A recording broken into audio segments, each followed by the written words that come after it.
We call upon our colleagues to add on to our ideas, to help us sharpen our strategies, to join our actions, to stop the plunder of Kenya's public debt, to stop the greedy political elite that have mercilessly devoured the skin and flesh of this nation and are now devouring the bones. Our first demand is transparency.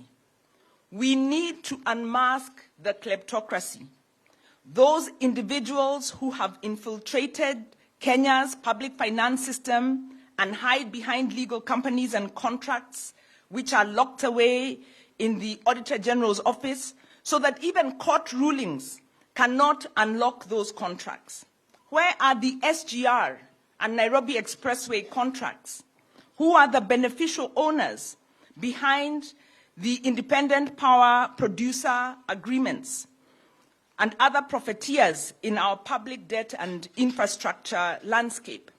Why should Kenyans continue to pay for hidden debt whose terms and conditions remain hidden from us?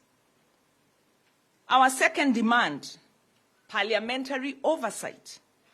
We need to stop the tumbocracy. Public office has become a place to make illegal money through preferential contracts, proxy deals, and other forms of budgeted corruption. A democracy cannot work when the oversight body is in the pockets of the executive, or when the oversight body is also eating.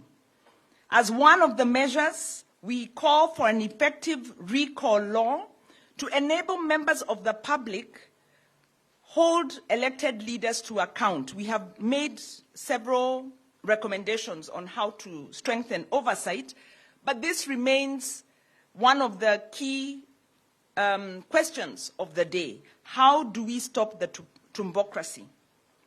Our third demand, leadership and integrity. We need to enforce Chapter 6. You cannot expect the hyena to look after the chicks. Kenyans need to vote for good leaders. And by the same token, oversight institutions like the EACC and IEBC should not clear leaders who are cited adversely in government oversight reports. Only leaders of integrity should be allowed onto the ballot and into public office. Our fourth demand, tax justice. Kenya's taxation system presently favors the rich and the politically connected. The poor pay more in every regard. The poor pay more for services. The poor pay more in taxation. The administration's tax measures have also created a very hostile operating environment for businesses, especially small businesses. We call for a progressive taxation system based on principles of tax justice, equity, and accountability.